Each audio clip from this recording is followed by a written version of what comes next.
इस चैप्टर का नाम है बैंकिंग सर्विसेज और इस चैप्टर के अंदर हम पढ़ेंगे कि banking, insurance, warehousing, transportation and communication. Communication का पार्ट सीबीएसई ने डिलीट कर दिया अपने सिलेबस से, तो बेसिकली हम इन 4 चीजों को डिटेल में पढ़ेंगे और सीबीएसई से रिलेटेड टॉपिक को ज्यादा फोकस करके पढ़ेंगे जो पेपर में आता है। तो यहाँ पर अगर आपको पूरी चीज टॉपिक को अगर आपको समझना है तो एंड तक वीडियो देखना, आपको सारी चीजें क्लियर हो जाएंगी।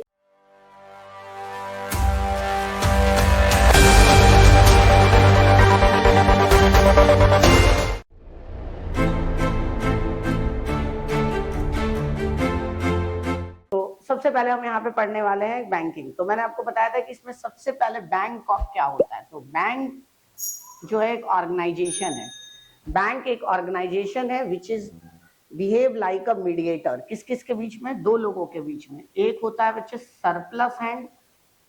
सरप्लस हैंड को कहते हैं बच्चे इन्वेस्टर, जिन पे पैसा बहुत ज्यादा है और उन्हें पैसा कहीं पे इन्वेस्ट करना है। दूसरा होता है बच्चे नीडी हैंड। नीडी हैंड का मतलब होता है वो व्यक्ति जिनको पैसों की जरूरत है। तो सबसे ज्यादा पैसों की जरूरत किसे होती है? कंपनी को, ऑर्गेनाइजेशन को, जिनको पैसा चाहिए। तो बैंक इन दोनों के बीच में मीडिएटर का काम करता है। सरप्लस हैंड से पैसा लेता है और नीडी हैंड को पैसा देता है। तो नीडी हैंड मतलब जिनको जरूरत है, तो जरूरतमंद लोगों को फंड प्रोवाइड कराने का काम बैंक करता है। और दूसरा क्या, इन्वेस्टर्स के लिए अपॉर्चुनिटी क्रिएट करता है कि वो पैसा अपना कहां कहां पर इन्वेस्ट कर सकते हैं, क्योंकि पैसा इन्वेस्टर अगर अपने पास रखेगा तो उसकी वैल्यू डे टू डे क्या होती जाएगी? कम होती जाएगी। तो उसको अगर वो इन्वेस्ट कर देगा तो इन्फ्लेशन के हिसाब से, टाइम के हिसाब से उसकी वैल्यू बढ़ती जाएगी। तो बैंक क्या है? क्लियर? तो याद रखना, कोई भी बैंक 2 मेन इंग्रेडिएंट है। पहली बात कि बैंक सबसे पहले एक कंपनी होता है, राइट? कंपनी होता है। उसके बाद वो क्या करता है, किसी भी देश के सेंट्रल बैंक के द्वारा लाइसेंस होता है। मतलब इंडिया के अंदर हम बात करें तो इंडिया में जितने भी बैंक होंगे वो किससे लाइसेंस लेकर बैठे हैं? आरबीआई से। Without the permission of RBI no organisation can behave और एक्ट लाइक अ बैंक। अगर आपको इंडिया में बैंक खोलना है तो आपको किससे परमिशन लेनी पड़ेगी? आरबीआई से। आरबीआई से मतलब आपको लाइसेंस लेना पड़ेगा। ये क्लियर चीजें। अब बात करते हैं बच्चे बैंक क्या हो, बैंक कितने तरह के होते हैं। बेसिकली जो बैंक होते हैं उसके फंक्शंस भी होते हैं। दो तरह का बैंक होता है। एक होता है कमर्शियल बैंक। कौन सा बैंक? Commercial bank. और एक होता है सेंट्रल बैंक। देखो, सेंट्रल बैंक होता है जैसे कि आरबीआई, इंडिया के अंदर आरबीआई, इंग्लैंड के अंदर बैंक ऑफ इंग्लैंड, अमेरिका के अंदर federal reserve bank of America. ऐसे करके हर देश के अंदर जो उसकी गवर्नमेंट की जो सुप्रीम बॉडी होती है जो कि फाइनेंशियल सिस्टम को कंट्रोल करती है, उसे हम क्या कहते हैं? Central bank. याद रखना, सेंट्रल बैंक कौन है? किसी भी कंट्री का सुप्रीम फाइनेंशियल इंस्टीट्यूशन जो वहां के पूरे बैंकिंग सिस्टम को कंट्रोल करता है। दूसरा है बच्चे कमर्शियल बैंक। कमर्शियल बैंक एक ऐसा बैंक होता है जिसमें नॉर्मल पर्सन, हमारे जैसे, आपके जैसे लोग जो डील करते हैं जिस बैंक में, वो कौन सा बैंक कहलाता है? Commercial bank. कमर्शियल बैंक कौन सा? जिसमें एक नॉर्मल पर्सन के लिए जो काम करता है। और सेंट्रल बैंक कौन होता है? जो गवर्नमेंट के लिए काम करता है, जो बैंकों को लाइसेंस देता है। अगर आप बात करोगे कमर्शियल बैंक का, तो कमर्शियल बैंक के फिर फर्दर पार्ट्स होते हैं। क्या पार्ट है बच्चे कमर्शियल बैंक में? सबसे पहले होता है पब्लिक बैंक। पब्लिक बैंक वो होते हैं जो गवर्नमेंट बैंक होते हैं, उन्हें क्या कहते हैं? Public bank. जिसकी शेयर होल्डिंग्स सरकार के पास होती है, मतलब आधे से अधिक शेयर्स किसके पास हो? सरकार के पास। उसे हम क्या कहते हैं? Public bank. पब्लिक बैंक कौन कौन से हैं? जैसे कि एसबीआई, इंडिया का सबसे बड़ा public bank, PNB, Punjab national bank, central bank of India, bank of India, bank of Baroda, that all are the public sector bank. Public sector bank कौन है? गवर्नमेंट बैंक होता है जिसका शेयर होल्डिंग सरकार के पास होता है। दूसरा होता है प्राइवेट बैंक। प्राइवेट बैंक जिसकी शेयर होल्डिंग प्राइवेट लोगों के पास होती है, जैसे कि ICICI, HDFC, right, axis, Kotak, जो कि बड़ा वो वेल नोन बैंक सब है। क्लियर, दैट ऑल आर सारे प्राइवेट बैंक इंडिया में 1994 में इंट्रोड्यूस हुए हैं। उससे पहले इंडिया में कोई प्राइवेट बैंक नहीं था, उससे पहले सारे सरकारी बैंक थे। देन होता है बच्चे फॉरेन बैंक। फॉरेन बैंक क्या होते हैं? जो रजिस्टर्ड किसी और कंट्री में है बट काम इंडिया में कर रहे हैं, that bank is called foreign bank. जैसे HSBC, Hong Kong and Shanghai bank corporation, Citibank America का बैंक है, right, that all are the examples of the foreign bank. तो बैंक को बेसिकली हम कितनी कैटेगरी में बांट सकते हैं, और भी कैटेगरी बना सकते हैं, बट वो आप बड़ी क्लास में 12th में पढ़ोगे इकोनॉमिक्स में।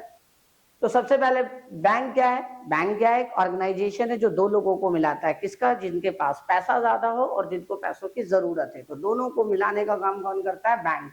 किसी भी इकोनॉमी का पिलर कहलाता है बैंक। अगर आपकी इकोनॉमी में इन्वेस्टमेंट चाहिए तो सबसे मेन जो इंस्टीट्यूशन है जो इन्वेस्टमेंट के लिए फंड प्रोवाइड करता है वो कौन है? बैंक। पब्लिक बैंक कौन से बैंक होते हैं? पब्लिक बैंक वो बैंक होते हैं जिनकी शेयर होल्डिंग्स ज्यादातर किसके पास होती है? सरकार के पास होती है।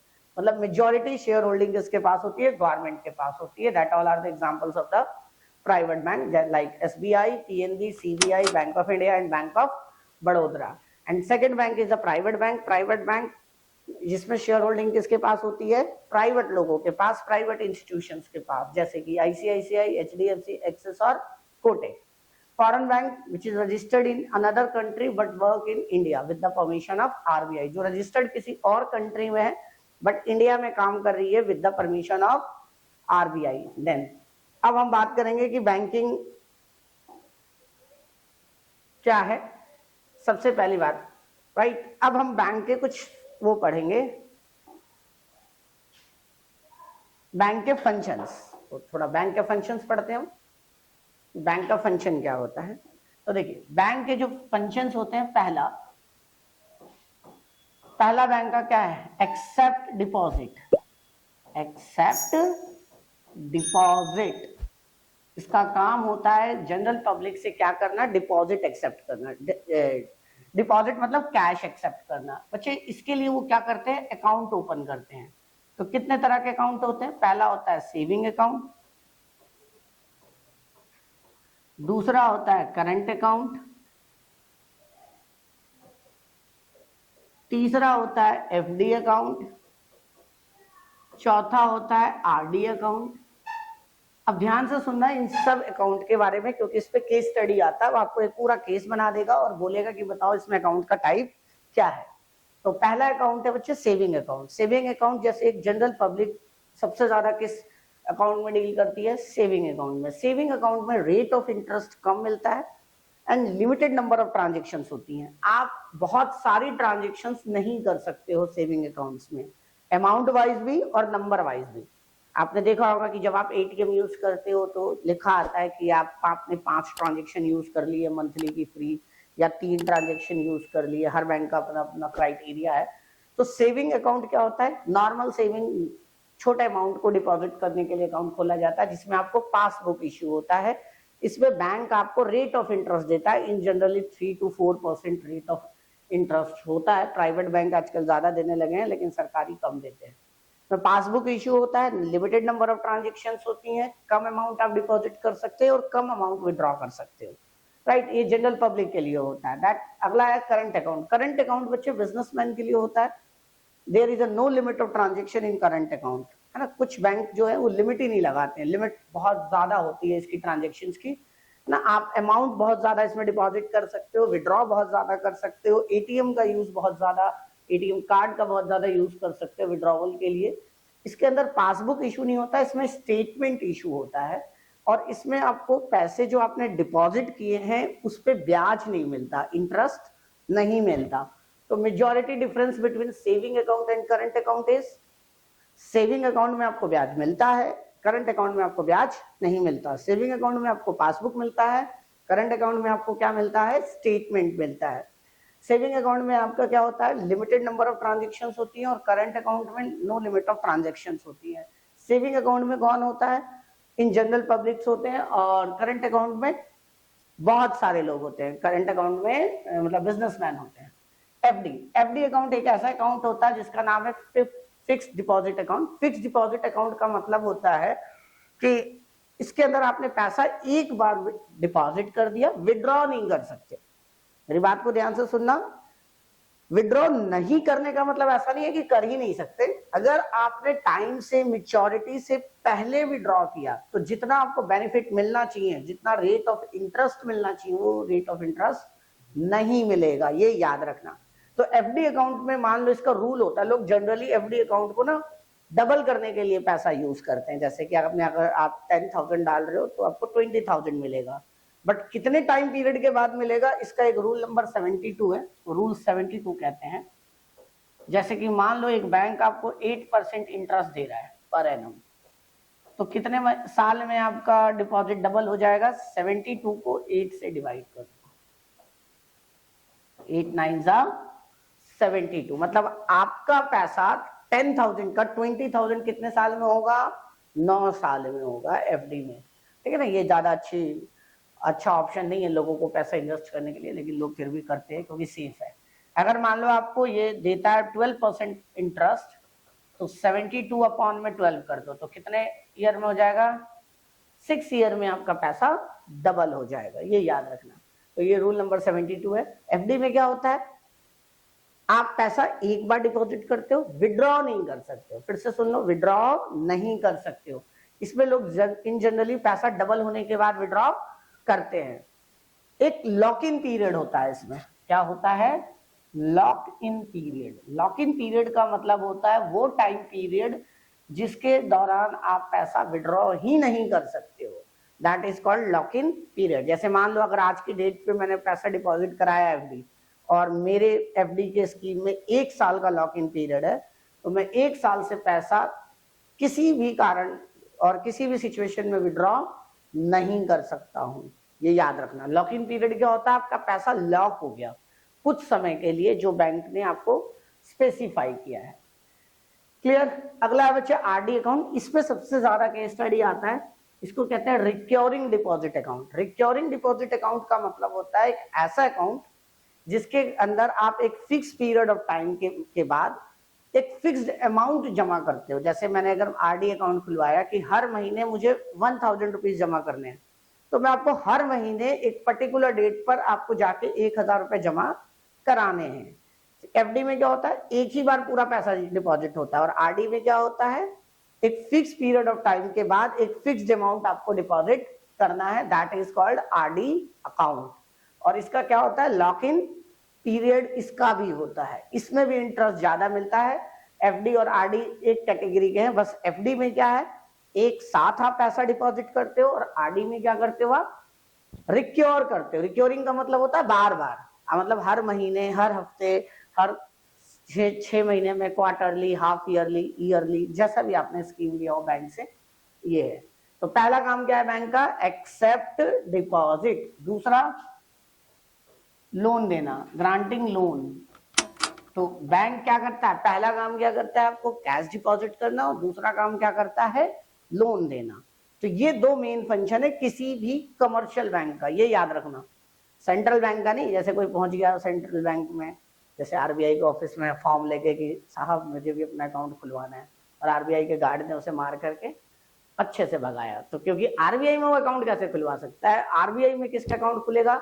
गवर्नमेंट का, गवर्नमेंट के इंस्टीट्यूशंस का, सेंट्रल गवर्नमेंट का, स्टेट गवर्नमेंट का, इनका अकाउंट खुलता है।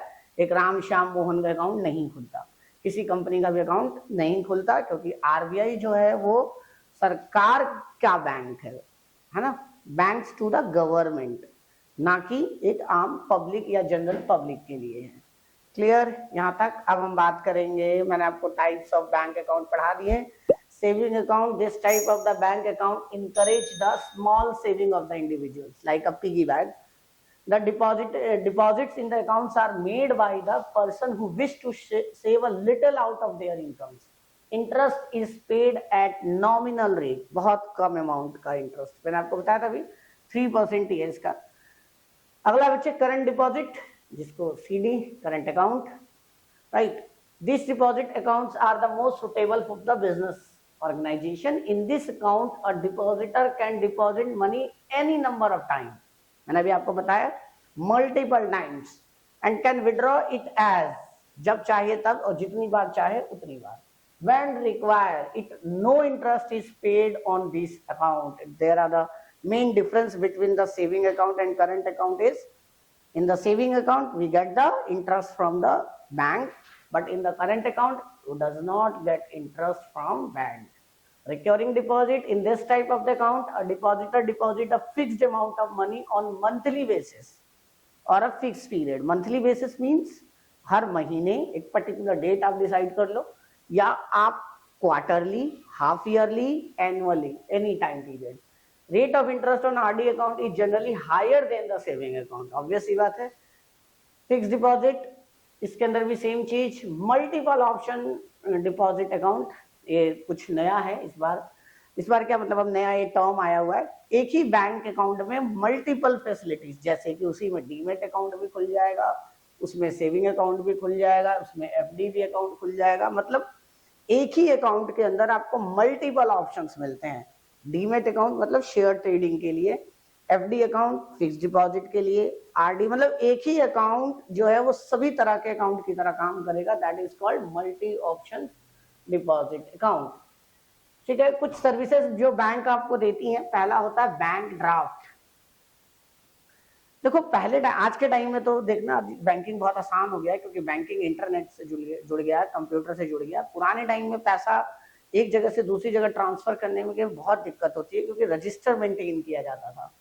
तो उस टाइम या आज भी कई सारे कॉलेजेस और इंस्टीट्यूशन किसको एक्सेप्ट करते हैं, बैंक ड्राफ्ट को. बैंक ड्राफ्ट में क्या होता है, इट्स लाइक अ चेक. आप क्या करते हो, पैसा ले जाके बैंक में डिपॉजिट करते हो. बैंक एक इंस्ट्रूमेंट आपको लिख कर देता है कि भाई इस बंदे ने इतना इतना पैसा डिपॉजिट कराया. फिर आपको जहां जिसको भी देना है उसके नाम पे आप डीडी बना देते हो, दैट इज डिमांड ड्राफ्ट.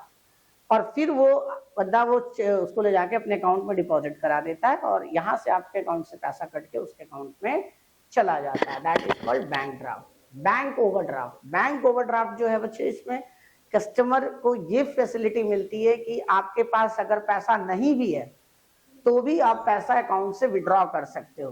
तो इसको हम क्या कहते हैं, बैंक ओवरड्राफ्ट फैसिलिटीज. ये बिजनेसमैन को प्रोवाइड किया जाता है on the basis of their assets. उनके पास कितना स्टॉक है, कितना एसेट्स है, उसके बेसिस पे. जैसे मान लो आप एक बड़े बिजनेसमैन हो, आपको हमेशा करोड़ों रुपए की पेमेंट करनी है. हो सकता है कई बार आप पे पैसा हो और कई बार पैसा ना हो.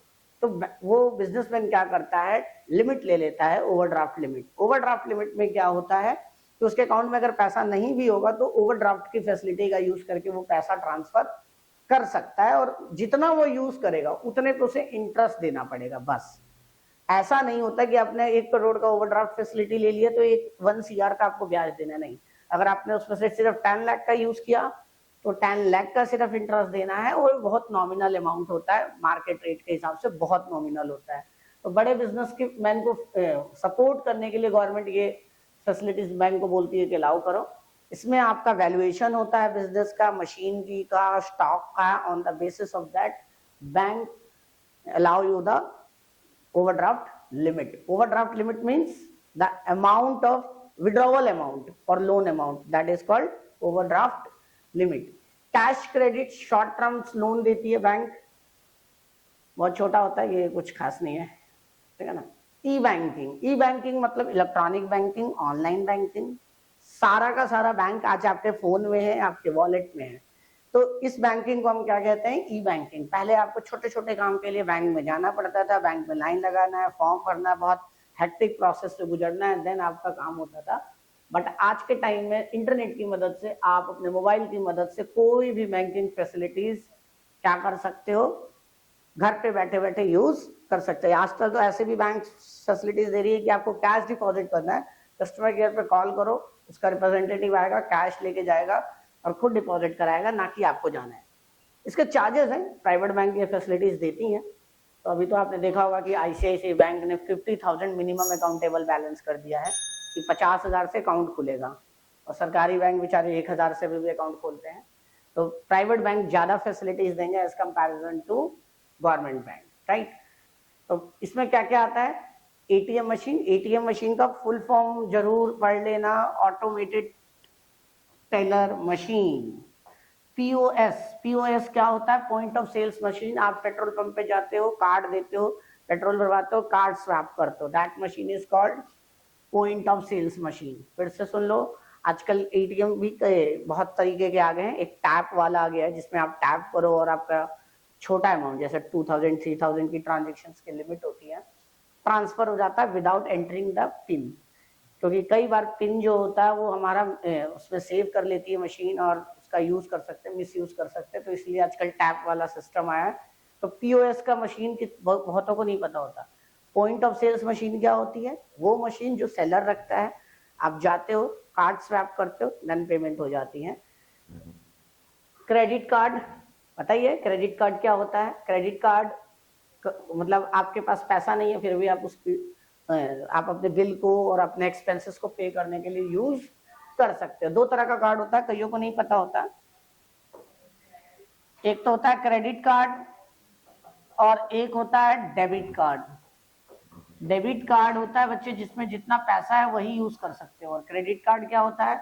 वो अमाउंट होता है जब आप पे पैसा ना भी हो तो भी आप उसका यूज कर सकते हो। सेविंग अकाउंट में क्या मिलता है आपको? Debit card. क्रेडिट कार्ड अलग अलग बैंक यूज सर्विस इशू करती है on the basis of the customer eligibility. अगला है बच्चे electronic fund transfer. Electronic fund transfer में आता है सबसे पहले कि आप पैसे कैसे ट्रांसफर कर सकते हो। तो बच्चे तीन तरीके हैं आपके पास पैसे ट्रांसफर करने के। एक है बच्चे आपके पास आरटीजीएस और एनईएफटी। क्या फैसिलिटीज हैं?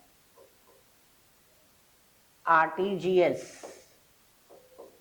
इसको हम अगली क्लास में आराम से पढ़ेंगे क्योंकि ये इंपॉर्टेंट टॉपिक है।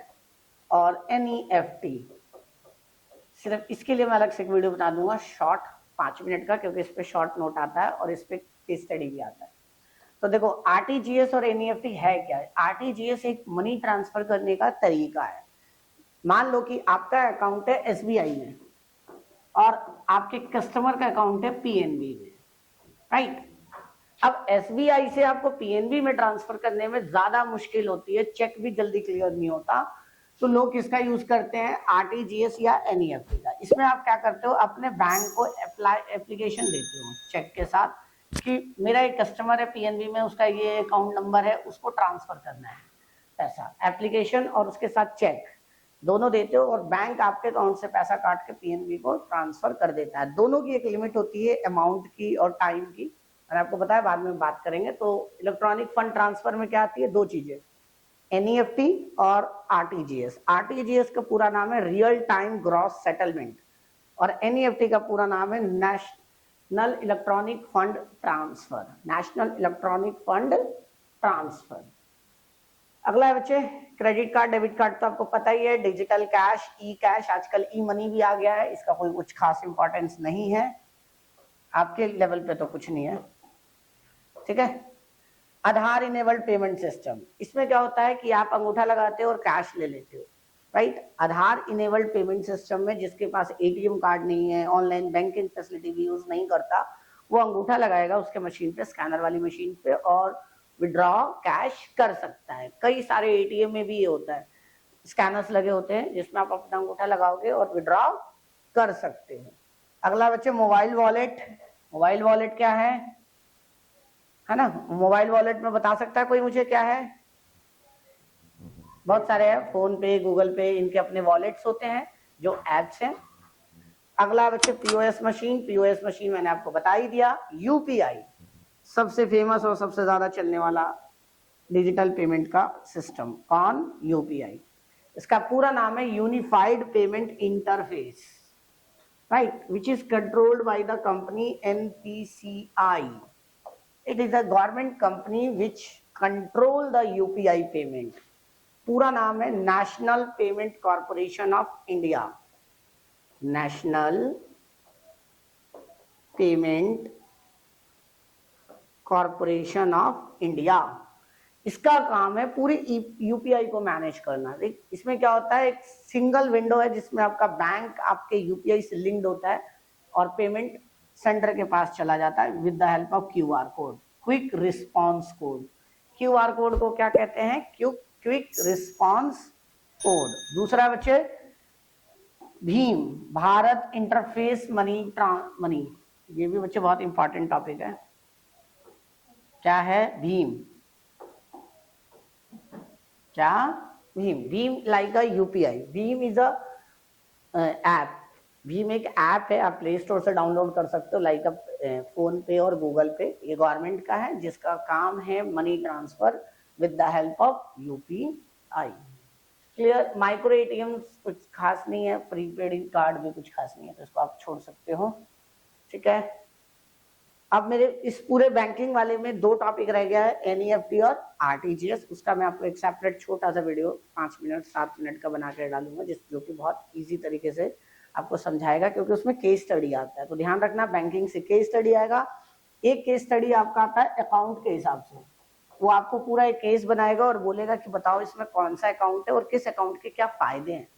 मैंने आपको बताया था आरडी, एफडी, सेविंग और करंट, ये बहुत इंपॉर्टेंट टॉपिक है। और एक है एनईएफटी और आरटीजीएस,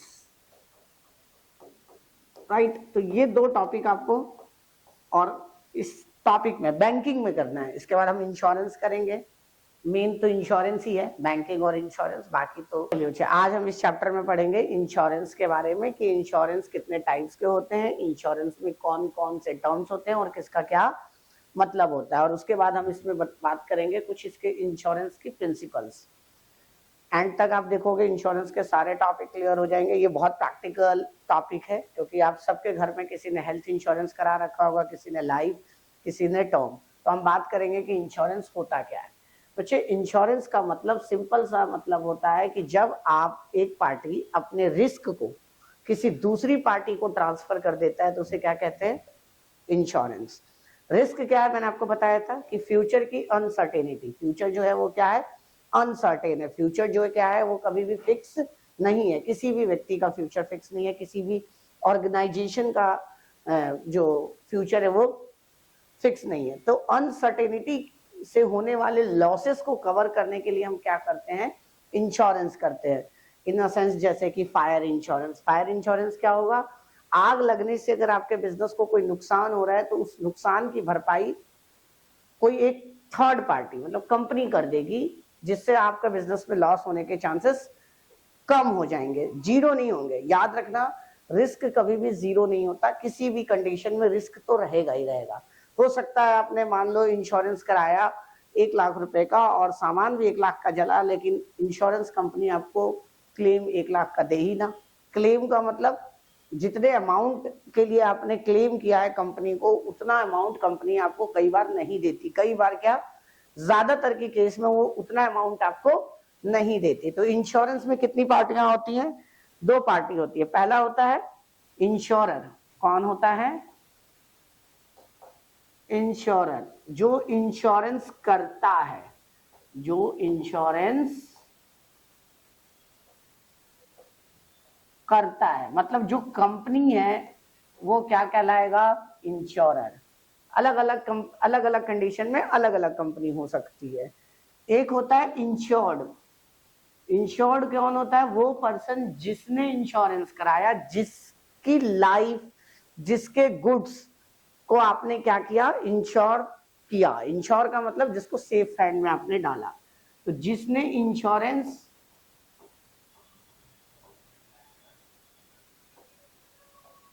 करवाया उसको कहते हैं इंश्योर्ड। जिसने इंश्योरेंस किया वो इंश्योरर, और जिसने इंश्योरेंस करवाया वो इंश्योर्ड।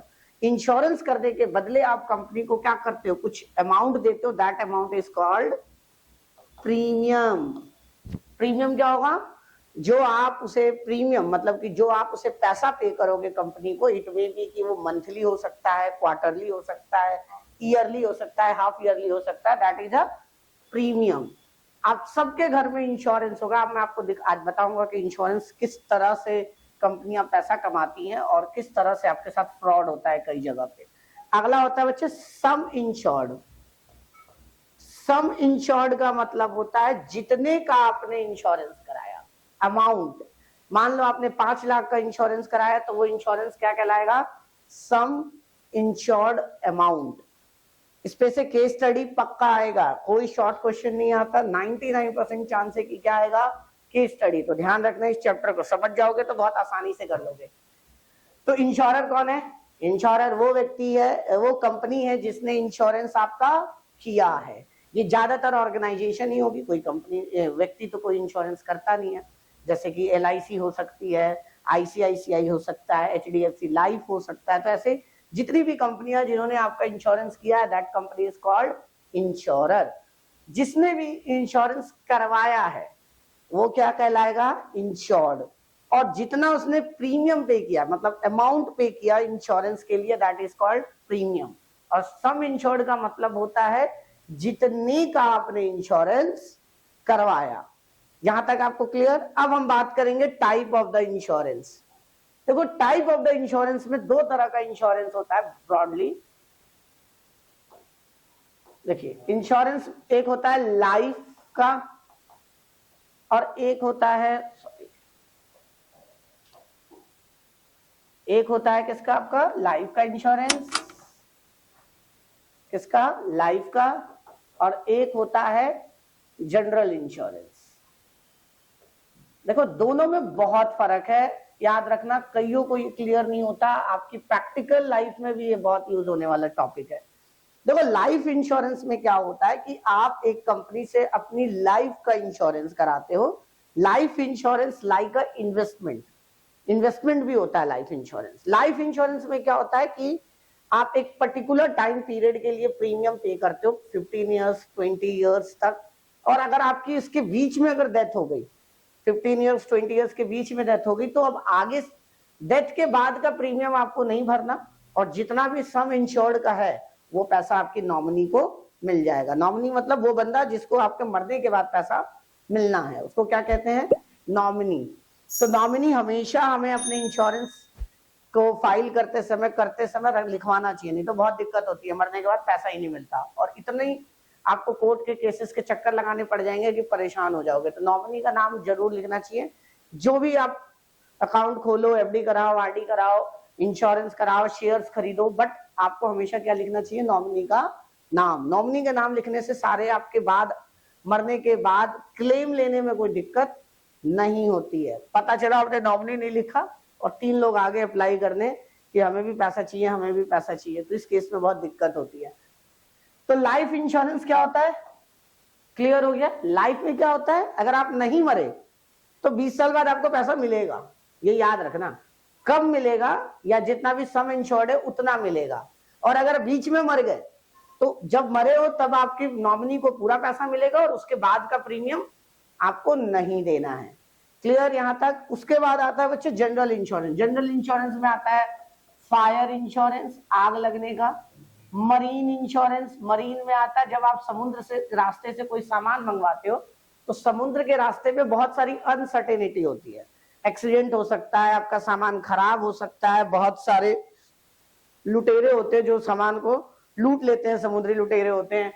क्लियर। इसके अलावा बच्चे व्हीकल इंश्योरेंस होता है। व्हीकल में क्या होता है, गाड़ी का इंश्योरेंस होता है। क्लियर। इसके बाद एक आजकल बड़ा टॉपिक इंपॉर्टेंट है, वो है टर्म इंश्योरेंस। क्या, टर्म इंश्योरेंस। टर्म इंश्योरेंस में क्या होता है कि अगर आप मरोगे तो पैसा मिलेगा, नहीं मरोगे तो कोई पैसा नहीं मिलेगा। ये याद रखना। टर्म इंश्योरेंस का प्रीमियम लाइफ इंश्योरेंस की प्रीमियम से कम होता है, बहुत कम होता है नॉमिनली।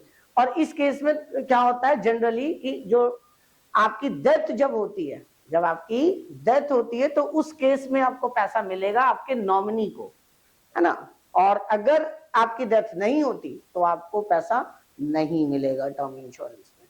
1 करोड़ रुपए का अगर आप टर्म इंश्योरेंस कराते हो तो मंथली, अगर आपकी एज 21-22 साल है तो पूरे साल का प्रीमियम 10,000 11,000 रुपए के आसपास आएगा, मतलब approximately 1,000 rupees per month, 1 CR का अगर आप इंश्योरेंस कराते हो तो ये याद रखना।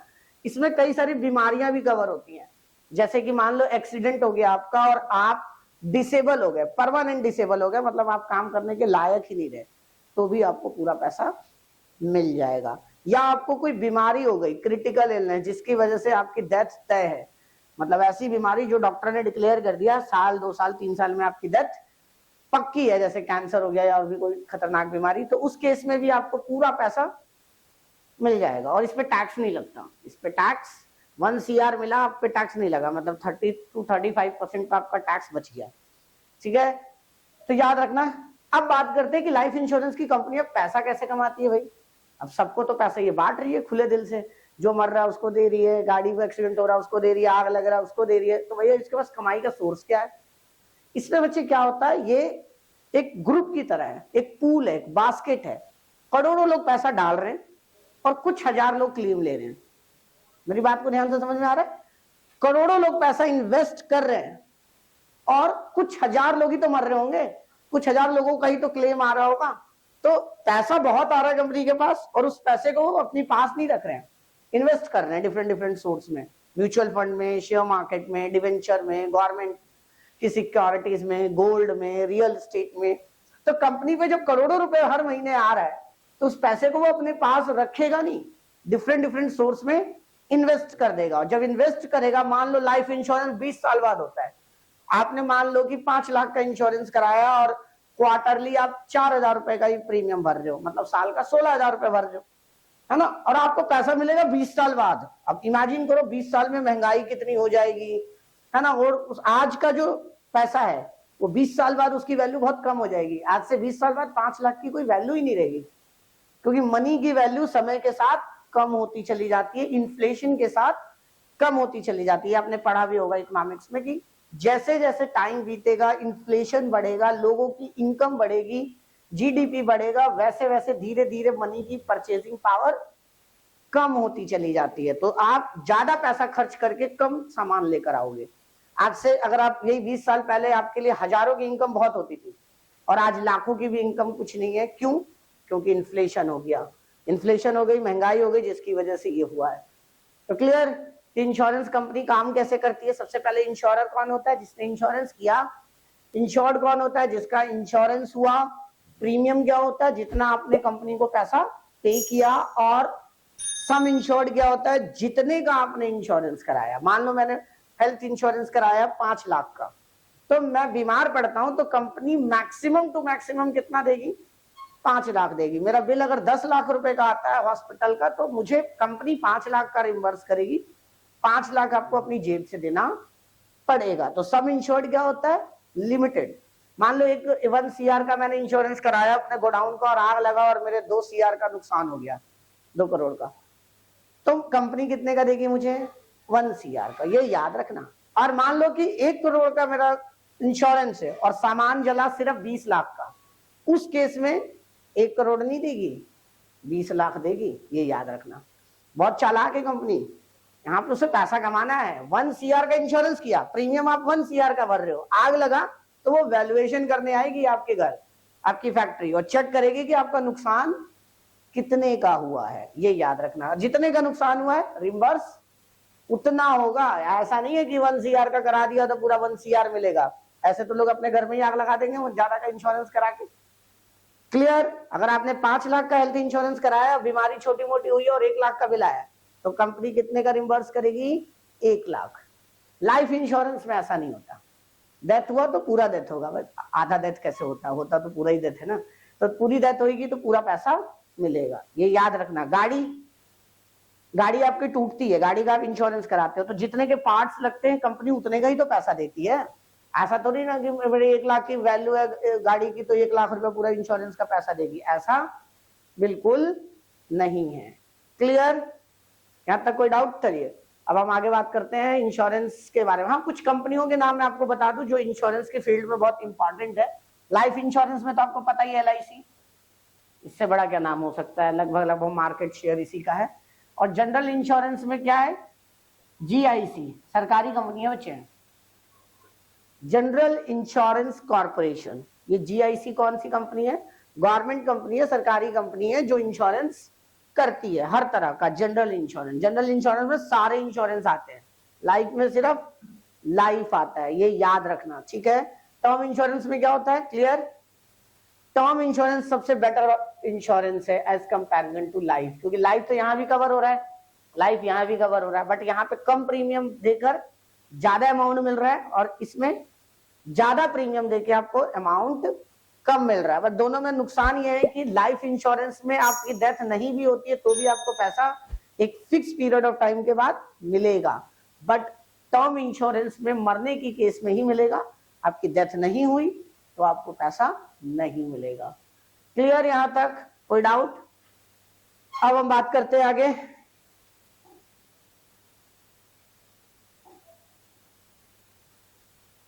चलिए, ये तो पहले प्रिंसिपल है, उससे पहले हम कुछ इसके फीचर्स पढ़ेंगे इंश्योरेंस के। तो इंश्योरेंस का जो पहला फीचर्स है वो है टू पार्टी। इंश्योरेंस में कितने पार्टीज होती हैं? कम से कम, ऑब्वियस सी बात है, दो पार्टी होती है। कौन कौन होते हैं? नाम बताओ दोनों पार्टी की। पहला कौन होता है? इंश्योरर, जो इंश्योरेंस करता है। दूसरा इंश्योर्ड, जिसका इंश्योरेंस होता है। दूसरा, it is based on utmost good faith. देखो, अटमोस्ट गुड फेथ का मतलब क्या होता है, इस पे केस स्टडी आता है, ध्यान से सुनना। अटमोस्ट गुड फेथ का मतलब क्या होता है? It is based on utmost good faith का मतलब होता है कि जब इंश्योरेंस कंपनी आपका इंश्योरेंस करती है ना, तो आपसे कुछ क्वेश्चंस पूछती है। जैसे आप लाइफ इंश्योरेंस कराने जाओगे तो आपसे कोई फॉर्म भरवाया जाता है कि आप स्मोकिंग करते हो कि नहीं करते हो, आप ड्रिंक करते हो कि नहीं करते हो, आपको कोई पास्ट बीमारी है कि नहीं है। तो मानती है कंपनी कि आप जो भी इंफॉर्मेशन दे रहे हो करेक्ट एंड ट्रू दे रहे हो, ट्रू एंड करेक्ट। अगर आपने कोई भी छिपा ली बीमारी, कोई आदत, और बाद में कंपनी को पता चला, तो आपका जो भी पैसा मिलने वाला था क्लेम, वो आपको क्लेम नहीं मिलेगा। इस पे केस स्टडी है, ठीक है। अब ऐसे तो किसी को कैंसर हो गया, पता है कैंसर है कि भाई अब तो मरूंगा ही, चलो इंश्योरेंस करा लो, है ना, 6 महीने बाद मेरी डेथ तो है ही, कम से कम घर वाले ही तो अमीर बन जाए। और इंश्योरेंस करा के चला गया, 6 महीने बाद बंदा निकल गया, लोग कहेंगे भैया वो तो मर गया, पैसे लाओ। तो कंपनी जांच करती है पूरी तरीके से, क्लियर। और ऐसा भी नहीं हो सकता कि मैं किसी और व्यक्ति का, थर्ड पार्टी का, जिससे मेरा कोई रिलेशन नहीं है, उसका इंश्योरेंस करा दूं। मतलब कि मैं अपनी वाइफ का इंश्योरेंस करा सकता हूं क्योंकि मेरी वाइफ और मेरा एक रिलेशन है। मैं किसी पड़ोसी की वाइफ का इंश्योरेंस नहीं करा सकता।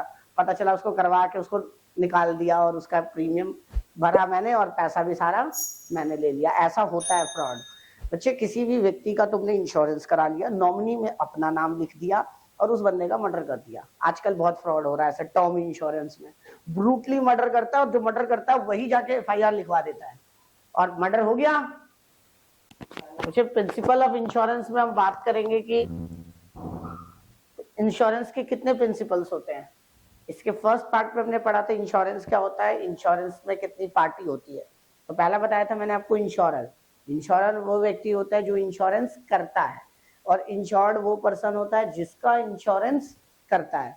प्रीमियम वो अमाउंट जो आप पे करते हो इंश्योरेंस के लिए। और लास्ट सम इंश्योर्ड। सम इंश्योर्ड क्या था? जितने का आपने इंश्योरेंस कराया वो क्या कहलाता है? सम इंश्योर्ड। तो जितने का आप इंश्योरेंस करवाते हो सम इंश्योर्ड, जो अमाउंट आप पे करते हो उसे प्रीमियम, जो कंपनी आपका इंश्योरेंस करती है उसको इंश्योरर कहते हैं, और आप जो व्यक्ति इंश्योरेंस करवाता है उसे क्या कहते हैं? इंश्योर्ड। अब हम बात करेंगे कि इंश्योरेंस के क्या क्या प्रिंसिपल्स हैं और इंश्योरेंस किस प्रिंसिपल पे काम करता है।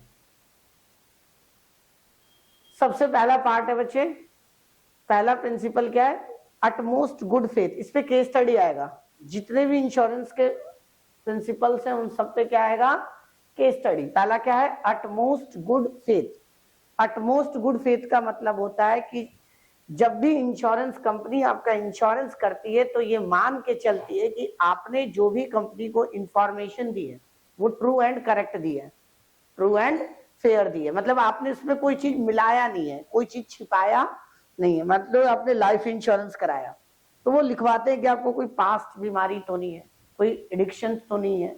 और आपने अगर कुछ भी गलत बताया और बाद में कंपनी को पता चला तो वो आपके इंश्योरेंस को कैंसिल कर सकती है, क्लेम के समय भी कैंसिल कर सकती है। तो अटमोस्ट गुड फेथ का मतलब होता a contract of the insurance is a contract of अब्रिमिंग फेडी। ये बच्चे लैटिन वर्ड है, इन गुड फेथ। इसका मतलब क्या होता है? In good faith. A contract found on the utmost faith, both the insurer and insured shall display the good faith towards each other. एक दूसरे की तरफ कंपनी भी अपनी सारी टर्म्स एंड कंडीशन किसको बताएगी? जो इंश्योरेंस करवा रहा है। और व्यक्ति भी अपनी सारी डिटेल किससे बताएगा? इंश्योरर को बताएगा। ये याद रखने की बात है, याद रखना आप। Clear, and insurer to make clear all the terms and condition in the insurance contract. दूसरा क्या बच्चे, इंश्योरेबल इंटरेस्ट। अगर आपने किसी चीज का इंश्योरेंस किया है तो उसके अंदर आपका इंटरेस्ट होना चाहिए। आपका मतलब वो चीज आपकी होनी चाहिए, किसी दूसरे की चीज का इंश्योरेंस आप नहीं करवा सकते हो। The insured must have an insurable interest in subject matter of the insurance. Insurable interest of the insured in subject matter of the insurance must exist at the time of the happening of the event. मैंने अभी आपको बताया था गाड़ी किसी और की, insurance मैं नहीं करवा सकता। जिसके नाम पे गाड़ी होगी वही करवाएगा, क्योंकि ऑनर वही है ना। तो ये याद रखने की चीज है कि आप किसी के घर का आपने फायर इंश्योरेंस करा दिया, तो जिसका घर का है वही फायर इंश्योरेंस कराएगा, मैं और आप नहीं करवा सकते। तो इंश्योरेबल इंटरेस्ट का मतलब ये होता है। इंडिविनिटी का मतलब होता है कि बच्चे जितना भी आपको लॉस हुआ है पैसा उतना ही मिलेगा। लाइफ इंश्योरेंस में नहीं लगता ये, it is not applicable to, क्योंकि लाइफ का पार्शियली डैमेज नहीं होता। लाइफ तो या तो पूरा जाती है या तो पूरा बचती है, ऐसा थोड़ी ना आधा मरा है आधा जिंदा है, ऐसा तो नहीं होगा। तो इंडिविनिटी का मतलब होता है कि जितना लॉस हुआ उस लॉस की भरपाई कौन करेगी, कंपनी। चाहे आपने इंश्योरेंस कितने का भी करवाया हो, उससे कोई मतलब नहीं है। मान लो आपने किसी गोडाउन का फायर इंश्योरेंस करा रखा है 50 लाख का, और आग लगा और नुकसान सिर्फ 10 लाख का हुआ, तो कंपनी कितने का देगी, 10 लाख रुपए देगी। आपने इंश्योरेंस 50 लाख का करवा रखा है, नुकसान 1 करोड़ का हुआ, तो कंपनी कितना देगी आपको, 50 लाख ही देगी, 1 करोड़ नहीं देगी, क्योंकि इंश्योरेंस का मैक्सिमम अमाउंट कितने तक जाता है, सम इंश्योर्ड तक।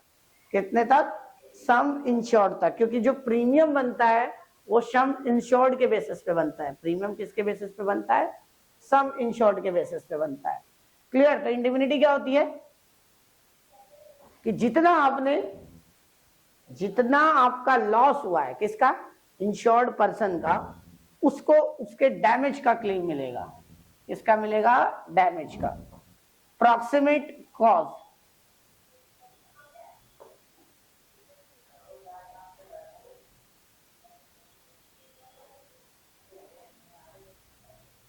ये बात करो पहले इससे। सब्रोगेशन क्या बचे, सब्रोगेशन।